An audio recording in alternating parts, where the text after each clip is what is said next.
Qu'est-ce que vous pensez d'ailleurs de ces actions là, contre ces grandes œuvres d'art? Je pense que ça dessert la cause. Vous savez, la transition écologique, pour la réussir, il ne faut pas seulement des engagements des États, il ne faut pas seulement des prises de position, il ne faut pas seulement des rapports et des experts, il faut que tous les citoyens fassent en sorte de modifier leur comportement. Et avec ce genre de choses, je pense qu'on dessert la cause, parce que les gens se demandent pourquoi s'en prendre à des œuvres d'art qui sont dans des musées. Les réactions des visiteurs, la réaction globale des internautes, elle ne va pas dans ce sens-là.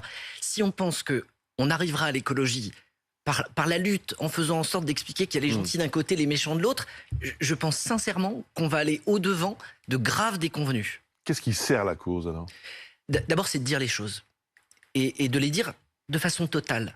Pour être clair, le rapport de l'ONU, il est juste. Nous sommes en retard par rapport à des engagements qui ont été pris. Aujourd'hui, à l'échelle de la planète, il n'y a qu'une vingtaine de pays qui ont commencé à baisser leurs émissions. Ils sont quasiment tous en Europe. C'est précisément en plus les endroits où on a des activistes. Je regarde, j'observe que pour une partie des Européens qui ont commencé à changer leurs pratiques, à acheter des voitures électriques, à diminuer leur consommation, à faire des travaux de rénovation, entendre dire qu'il n'y a rien qui se passe, c'est faux. Entendre dire qu'on n'est pas du tout dans le bon rythme, qu'il faut qu'on double le rythme de baisse, ça c'est juste, ça c'est vrai. Mais il ne faut pas qu'on le fasse n'importe comment. Parce que si demain on dit on arrête les voitures thermiques tout de suite, si c'est pour acheter des voitures chinoises, fabriquées dans des usines qui tournent avec du charbon, on aura aggravé la situation. Si demain, on empêche nos agriculteurs de nous nourrir avec des règles qui vont trop vite et qu'on se retrouve pour manger à importer des produits qui sont faits avec du phyto ou avec de la déforestation de forêts amazoniennes, qu'est-ce qu'on aura gagné à l'arrivée? Donc, il y a un changement, c'est ça la planification. Et c'est ça aussi, le fait d'apporter à la fois une radicalité dans l'orientation, mais de la nuance dans la manière dont on le présente. Mais vous avez entendu aussi ces nouvelles projections qui montrent que en France, le réchauffement climatique s'annonce pire que prévu, avec une hausse de 3,8 degrés en 2100 par rapport au début du XXe siècle. C'est exactement ce que je suis en train de vous dire. Donc quand vous dites oui, en Europe, on est pour l'instant les mieux placés... Je dis pas ça.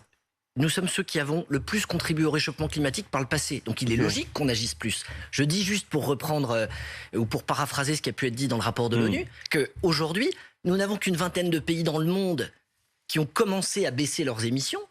On a des pays qui nous expliquent qu'ils vont continuer à les augmenter. La Chine explique qu'elle atteindra son pic d'émissions en 2025 ou 2026 et qu'elle considère que la neutralité carbone, elle peut se permettre d'attendre 2060 pour la mettre en œuvre. Et le réchauffement, il est mondial. On est déjà à un réchauffement de plus 1,6, tout le monde le constate. On a des rapports d'experts qui vont dans ce sens. On a deux risques. Il y a quelques années, le risque, c'était le climato-scepticisme. Les gens qui vous disaient, il y a toujours eu des variations de la température sur la planète. Aujourd'hui, le risque, c'est le climato-défaitisme. On pèse que 1% des émissions, nous Français, donc pourquoi est-ce qu'on est en train de nous demander de changer nos modes de vie alors que tant que les Chinois, tant que les Indonésiens, tant que les Américains en font pas davantage, on n'arrivera pas à lutter contre ce réchauffement global. Le climato-scepticisme, c'est une forme de négationnisme par rapport à ce que nous disent tous les experts et à ce qu'on voit aujourd'hui sous nos yeux. Le climato-défaitisme, ça m'inquiète aussi, parce que c'est une manière de se dire ne faisons rien, puisque de toute façon, foutu pour foutu, c'est pas ce que je dis. Mais si on veut mobiliser les gens, il faut les alerter sur l'urgence et faire en sorte de dessiner un chemin qui soit désirable. Si on explique que l'écologie, c'est je taxe, je punis, j'interdis et je culpabilise, je pense qu'on va perdre des gens en chemin. Concrètement, là, qu'est-ce qui se prépare là, enfin, vous venez de nous dire, oui, attention, on a un petit problème, on est en retard. C'est ce que dit notamment ce rapport de l'ONU. Donc on se dit, si on est en retard, il faut qu'on rattrape. Il faut qu'on double le rythme. On double le rythme, mais ça veut dire quoi concrètement? Je vais vous répondre. Au cours de ces 5 dernières années, on a déjà doublé le rythme de baisse de nos émissions de gaz à effet de serre. Mais il faut qu'on double à nouveau. C'est le Haut Conseil pour le climat qui le dit dans un rapport qui a été publié au début de l'été. C'est exactement la planification écologique. Alors, c'est pas hyper grand public, mais je vais quand même essayer de le faire. On est en train de consolider tous les secteurs d'émissions et de leur fixer des trajectoires de baisse. Je vais prendre des exemples. 30% de nos émissions, c'est les transports. Comment, dans les transports, on baisse de 30% de nos émissions? C'est pour ça qu'il y a un plan vélo. C'est pour ça qu'on va présenter des investissements massifs dans le ferroviaire dans le cadre de la feuille de route. C'est pour ça qu'il faut substituer des voitures thermiques par des voitures électriques. C'est pour ça qu'on fait des ristournes pour les gens qui utilisent leur voiture en ce moment. Ça... Avec une baisse du carburant. La planification, je l'entends, mais dans les faits, elle est contrariée aussi par ce genre de mesures. Monsieur Toussaint, vous êtes tous les matins ici aux commandes de l'actualité. il vous a pas échappé qu'il faut toujours être capable de conjuguer le temps long et le temps court. Et si, au titre du temps long, vous dites les prix de l'essence, on va les laisser monter jusqu'à 4 ou 5 euros, parce que comme ça accélérera la sortie des véhicules fossiles, ça veut dire qu'on fera la transition écologique contre les plus pauvres, contre les plus fragiles. Je ne pense pas que ce soit non plus le sujet. Pourquoi est-ce qu'on l'a fait, cette transition écologique? C'est pour vivre mieux, c'est pour préserver l'habitabilité de la planète. Donc si on ne la fait pas en pensant aux plus pauvres, on passe déjà à côté de la raison pour laquelle on agit.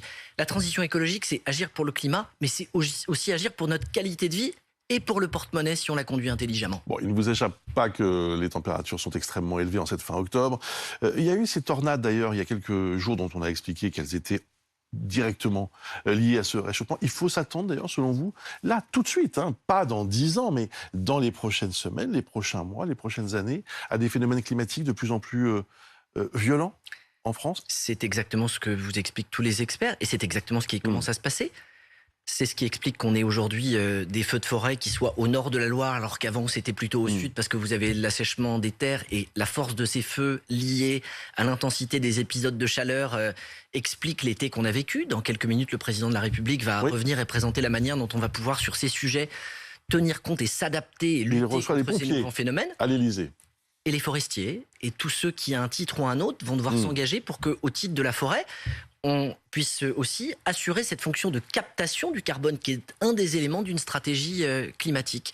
Et tout est lié. Ce que je veux dire, c'est que notre qualité de vie, elle dépend des choix qu'on fait et tous ces épisodes dramatiques, ils montrent le coût de l'inaction. Autrement dit, quand vous avez un épisode, au-delà de l'émotion qu'il suscite, il faut, quand vous regardez le montant des factures et des dégâts, se dire que la transition, elle est d'autant plus utile et rationnelle et que les entreprises, les collectivités, tout le monde doit faire en sorte d'aller augmenter les moyens qu'on y consacre. C'est le sens des 2 milliards d'euros d'appui aux collectivités territoriales du Fonds vert. C'est le sens des crédits en progression pour le ministère de l'écologie de façon historique au titre de l'année 2023 qui est proposé.